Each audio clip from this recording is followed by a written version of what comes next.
Et si le véritable scandale du discours d'Ibrahim Chouara ne résidait pas dans ses paroles, mais dans l'exemple brutal qu'il impose à tous les dirigeants africains? Derrière la fureur médiatique, une question obsédante se pose. Pourquoi ces mots secouent-ils autant l'Afrique et inquiètent-ils jusqu'aux capitales occidentales? Pourquoi, alors que tant de discours sont oubliés, celui-ci semble-t-il ouvrir une faille impossible à refermer dans l'ordre établi? Pour la première fois depuis des décennies, un président africain ose dire à voix haute ce que tant d'autres taisent par crainte ou par confort. Chouara dénonce frontalement l'immobilisme de ses pairs, leur incapacité à sortir leur peuple de la stagnation après tant d'années d'espoir piétiné. Il ne mendie plus l'aide extérieure. Il proclame que la transformation, ici, au Burkina Faso, est non seulement possible, mais déjà en marche, irréversible. Le choc ne se fait pas attendre. Beaucoup saluent sa franchise, voyant en lui un symbole d'audace et d'éveil national. Sur les réseaux sociaux, des milliers de Burkinabés, mais aussi de Nigérians, de Maliens ou d'Ivoiriens, relaient ses paroles. Dans certains villages, des radios communautaires diffusent en boucle des extraits de son discours, et des débats s'organisent jusque dans les marchés. Mais parmi les élites, la peur transparaît. Leurs privilèges vacillent, leurs certitudes volent en éclats. Le discours révèle une fracture profonde. La crainte de perdre la main mise sur l'avenir devient palpable, presque panique. Au-delà des mots, Chouara agit. Pour beaucoup, il incarne une rupture tangible, à l'opposé du fatalisme ambiant. Il montre qu'il est possible de briser le cercle de la dépendance et de l'attentisme. Selon lui, le destin d'un pays se forge d'abord de l'intérieur, lorsque ses citoyens décident collectivement de ne plus rester spectateurs de leur propre histoire. Ignorer ce qui se joue aujourd'hui, c'est risquer de manquer le vrai tournant de la souveraineté africaine et rester prisonnier de vieux schémas d'échec. L'heure est peut-être venue de se demander, avec lucidité, et si l'Afrique pouvait, enfin, reprendre en main son destin sans attendre l'aval de quiconque? Et si l'avenir s'écrivait ici, par nous et pour nous? Mais ce discours n'a pas surgi dans le vide. Pour comprendre sa portée, il faut revenir aux jours qui ont précédé l'intervention de Chouara. À ce moment-là, tout semblait perdu pour le Burkina Faso. Les observateurs internationaux pariaient sur une nouvelle crise, les agences de notation parlèrent de défauts imminents, et même les alliés traditionnels du pays restèrent silencieux. Comment un des pays les plus pauvres du monde a-t-il osé tout bouleverser? Comment le Burkina Faso, longtemps objet de moquerie pour ses ambitions jugées démesurées, s'est-il mué en exemple, à la fois craint et admiré? Cette métamorphose n'est pas un hasard. Elle s'inscrit dans une longue histoire de lutte, d'échecs, mais aussi de sursauts inattendus. Pour saisir la portée de cette transformation, il faut remonter à la source. Le Burkina Faso, pays enclavé au cœur de l'Afrique de l'Ouest, porte le fardeau d'une histoire marquée par des décennies de pauvreté, d'insécurité chronique et d'instabilité politique. On l'a souvent considéré comme prisonnier d'un cercle vicieux, incapable de s'arracher à la dépendance internationale. Les plaisanteries sur ses rêves de souveraineté étaient monnaie courante. À la radio, dans les cafés, on disait encore récemment « Le Burkina veut voler avant de savoir marcher ». C'est dans cette atmosphère de résignation que surgit Ibrahim Chouara. Ancien soldat devenu président, il incarne un style de leadership terre-à-terre, forgé par la rigueur militaire et l'expérience du terrain.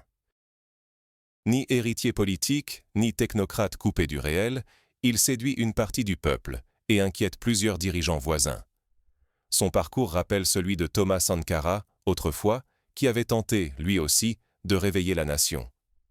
Mais Chouara, apprenant des erreurs du passé, refuse la précipitation aveugle et privilégie la méthode, la discipline et l'inclusion. Mais gouverner le Burkina Faso, ce n'est pas seulement lutter contre la pauvreté.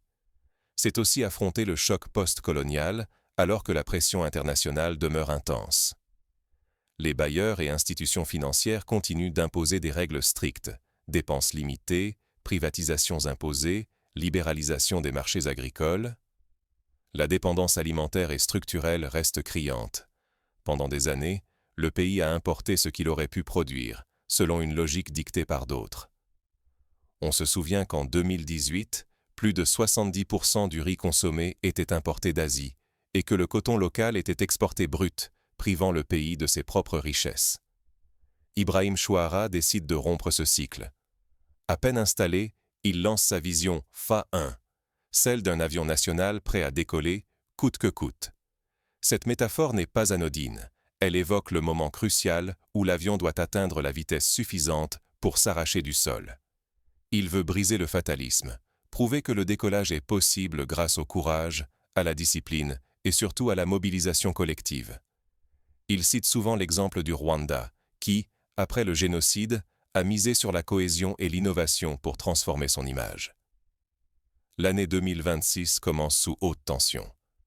Le président l'annonce sans détour. La pression extérieure va s'intensifier. Mais pour la première fois, l'espoir supplante la résignation.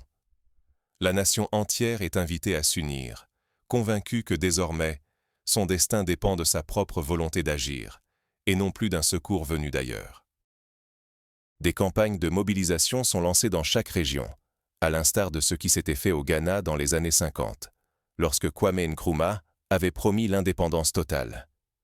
Ignorer ce contexte, ce serait passer à côté de l'ampleur du défi et de la signification de chaque succès à venir. Car comprendre la transformation exige d'abord de mesurer la profondeur du point de départ. Il est facile d'oublier que, lors de l'indépendance en 1960, le Burkina Faso n'avait ni université digne de ce nom, ni industrie locale, ni même un réseau routier national continu. Mais comment ce pari audacieux a-t-il été perçu, à l'intérieur comme à l'extérieur? C'est la suite qui dévoile les premiers signes concrets du basculement burkinabé. Et si la souveraineté n'était plus un simple cri de ralliement, mais une conquête tangible, à portée de main? C'est le pari fou mais méthodique du Burkina Faso sous Ibrahim Chouara, dont l'audace force l'admiration autant qu'elle bouscule l'ordre établi, bien au-delà des frontières nationales. Première rupture, l'agriculture. Fini le fatalisme, place à l'action. Le gouvernement, s'inspirant de la révolution verte indienne des années 70, distribue des centaines de tracteurs et des milliers d'outils motorisés directement aux cultivateurs. Des semences perfectionnées, des engrais adaptés et un accompagnement technique inédit permettent d'atteindre des récoltes records. Là où l'on disait la terre stérile ou trop sèche, on récolte désormais cacao, café, céréales et même des fruits tropicaux. Les villages de la boucle du Mouhoun, autrefois dépendants du maïs importé, célèbrent aujourd'hui des récoltes abondantes de riz local. Là où l'on murmurait « impossible », le Burkina brise le sort et fait mentir les experts. Il y a 10 ans, le Niger avait tenté une expérience similaire, mais sans la même mobilisation populaire, ni la même discipline collective. Mais il ne s'agit plus seulement de produire. La transformation locale devient une obsession nationale. Chocolat, café, farine, tout est transformé sur place, par des Burkinabés. On promeut la consommation locale, créant des milliers d'emplois nouveaux et faisant grimper les revenus. Les marchés débordent de produits du cru, et la fierté nationale se lit dans chaque étal. À Bobo-Dioulasso, d'anciennes usines désaffectées ont été transformées en ateliers de torréfaction et de transformation agroalimentaire, sur le modèle brésilien de l'État du Minas Gerais, où la coopérative locale a permis de quadrupler les revenus des petits producteurs. L'éducation, elle aussi, connaît sa révolution.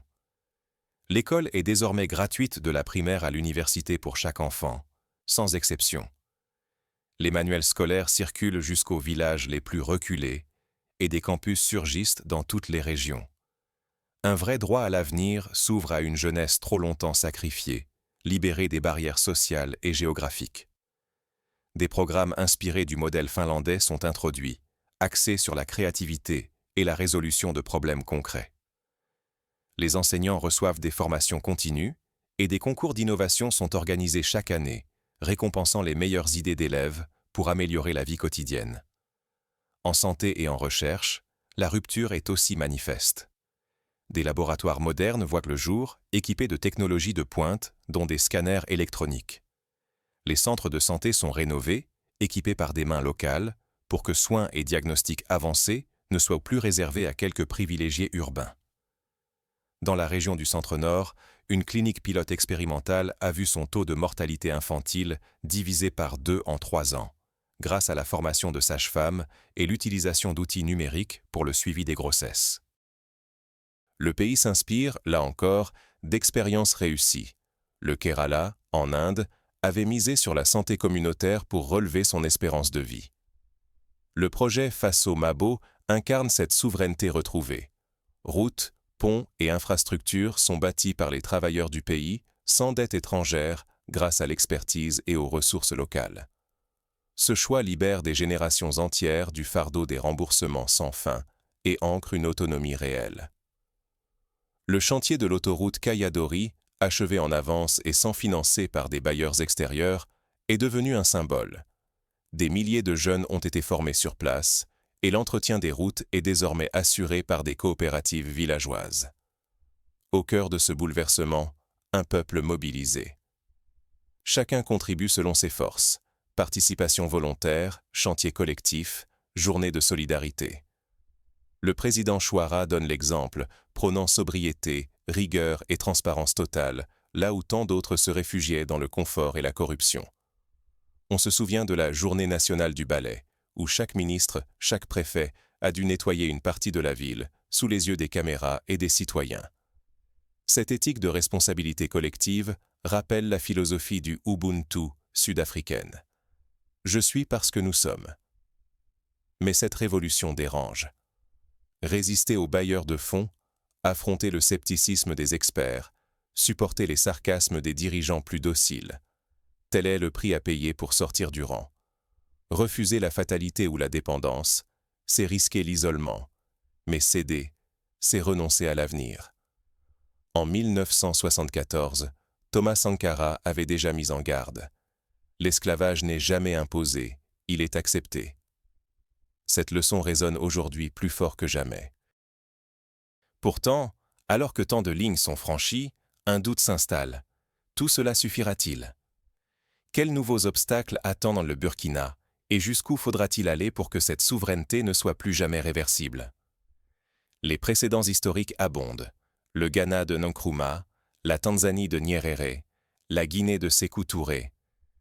Tous avaient rêvé d'autonomie, mais ont affronté contre-coups, déstabilisation et parfois de violentes répressions. Pourra-t-on éviter ces pièges? La suite le dira, car dans chaque conquête, de nouveaux périls surgissent. L'histoire n'est jamais gagnée d'avance, surtout quand l'avenir d'un peuple est en jeu. Les Burkinabés savent que chaque victoire est fragile, chaque progrès réversible. Mais ils savent aussi que l'inaction est la pire des défaites. Jusqu'où la trajectoire burkinabé peut-elle s'étendre et à quel prix? Partout en Afrique, la question fait vibrer une corde sensible. En osant sortir des sentiers battus, le Burkina Faso redessine son avenir, un pari aussi vertigineux qu'incertain. Des étudiants sénégalais, ivoiriens ou maliens suivent de près l'expérience burkinabé, échangeant sur WhatsApp leurs analyses, tandis que certains médias européens s'interrogent sur la contagion possible de ce modèle. À la tête de ce bouleversement, le président Chouara vise l'impensable, propulser le pays d'un siècle en 5 ans. Sortir de l'ombre du XIXe siècle pour embrasser la modernité, ce n'est plus un slogan. C'est un défi lancé aux lois tacites de l'histoire postcoloniale et un défi lancé à la peur collective de l'échec. Il ose ce que peu ont tenté, briser le plafond de verre de la résignation en s'appuyant sur la force du collectif. La clé, c'est le capital humain. Plutôt que de miser sur le hasard ou sur les seules matières premières, le projet burkinabé investit massivement dans la formation, la montée en compétences et la création de centres technologiques.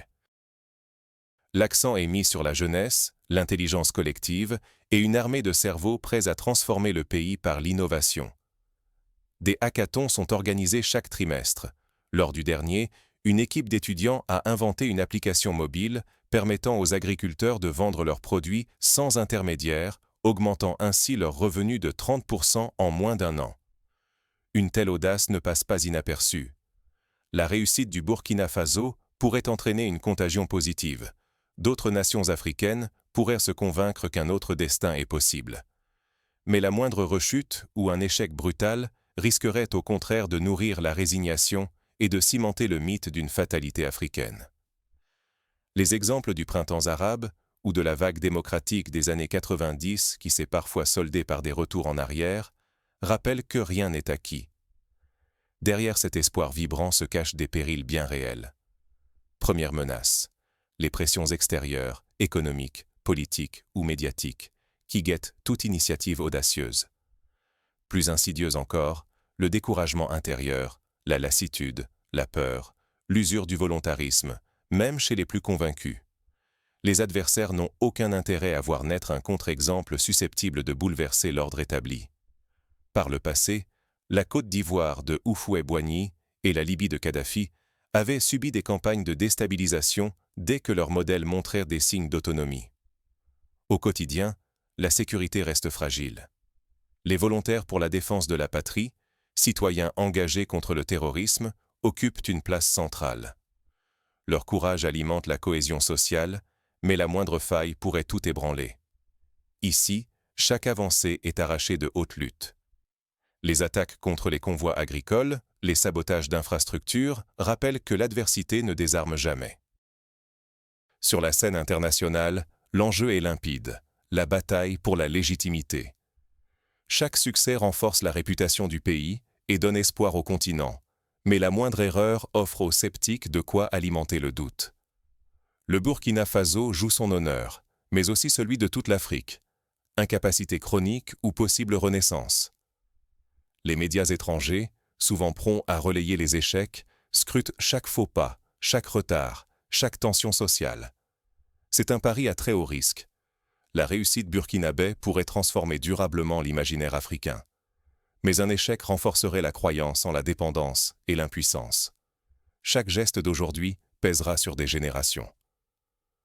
La victoire de Singapour sous Lee Kuan Yew ou l'essor des pays baltes après la chute de l'URSS montre que tout basculement historique naît d'une minorité déterminée qui ose aller à contre-courant. À ce point du récit, l'Afrique entière retient son souffle, suspendue à l'issue d'un pari qui dépasse de loin les frontières du Burkina Faso. Reste à voir si la société, portée par ses leaders et sa jeunesse, tiendra la distance. Les défis restent immenses, renforcer l'état de droit, garantir la justice sociale, lutter contre les inégalités et surtout, préserver l'élan collectif face aux tentations de repli ou de division. Et si le véritable bouleversement naissait d'un refus intime de la résignation? Cette question dérange, elle secoue les habitudes. Pourtant, l'exemple du Burkina Faso démontre qu'un peuple, en décidant de ne plus tolérer l'apathie, peut tout faire basculer. C'est la puissance du volontarisme collectif. Là où nombre voyaient l'impossible, une volonté commune a patiemment remodelé la réalité. L'histoire abonde de ces renversements. La Corée du Sud, pays exsangue après la guerre, a bâti son miracle économique sur la détermination de son peuple. Ce succès est d'abord l'œuvre d'un leadership audacieux.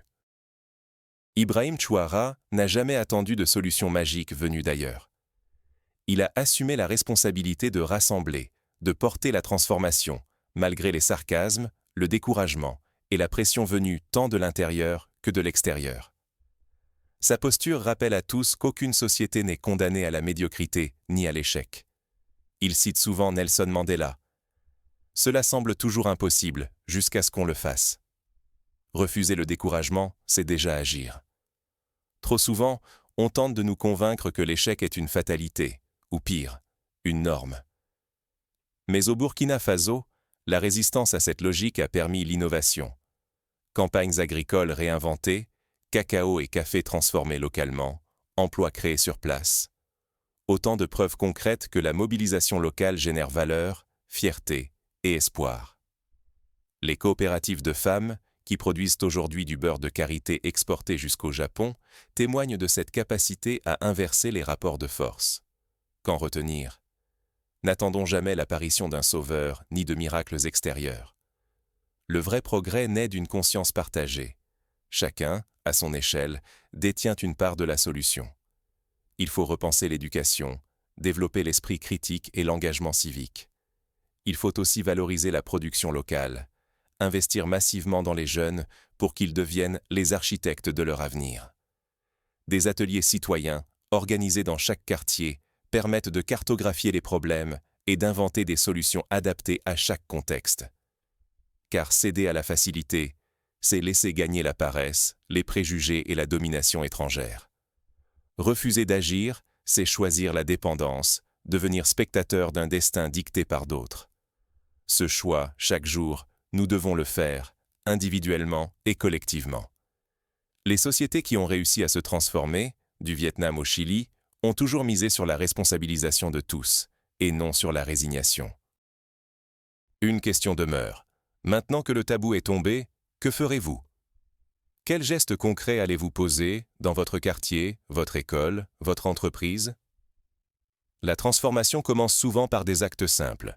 Consommer local, soutenir une coopérative, s'impliquer dans une association citoyenne, ou tout simplement, encourager ceux qui osent. Le chemin tracé par Chouara au Burkina Faso n'est pas réservé à une élite. À chaque citoyen, désormais, de s'en inspirer et d'oser transformer son propre environnement. L'exemple du Burkina Faso n'est pas un conte isolé. Partout, sur le continent, de petites révolutions silencieuses émergent. Au Rwanda, dans l'agroécologie, au Sénégal, dans la tech, au Bénin, dans la décentralisation. Chaque succès local élargit le champ du possible. Le précédent a été établi. L'argument du fatalisme ne tient plus. Aujourd'hui, nul ne peut affirmer que la transformation profonde est hors de portée, ni sur notre continent, ni à notre époque. Ibrahim Chouara et le peuple burkinabé ont brisé le cycle des fausses excuses. Ils prouvent que l'audace politique, conjuguée à la mobilisation collective, ouvre la route vers une souveraineté véritable. Pendant des décennies, la résignation s'est présentée comme un abri commode. On répétait qu'il fallait attendre, espérer un miracle importé, ou accepter la soumission à un sort prétendument inéluctable. Ce récit est désormais caduc. La réussite du Burkina Faso n'est plus une promesse lointaine. Elle devient un modèle concret, accessible à toutes celles et ceux qui refusent de s'incliner devant la fatalité. L'histoire retiendra que, pour la première fois, un peuple a collectivement dit « Assez ». Refuser la résignation, c'est revendiquer le droit d'écrire sa propre histoire. C'est passer du statut de spectateur à celui d'acteur de son avenir. Le risque est limpide, rester passif, c'est consentir à la dilapidation de nos ressources, à l'effacement de notre dignité et à l'éternel recommencement de la dépendance. Mais agir, même modestement, c'est redonner sens, dignité et fierté à chaque génération.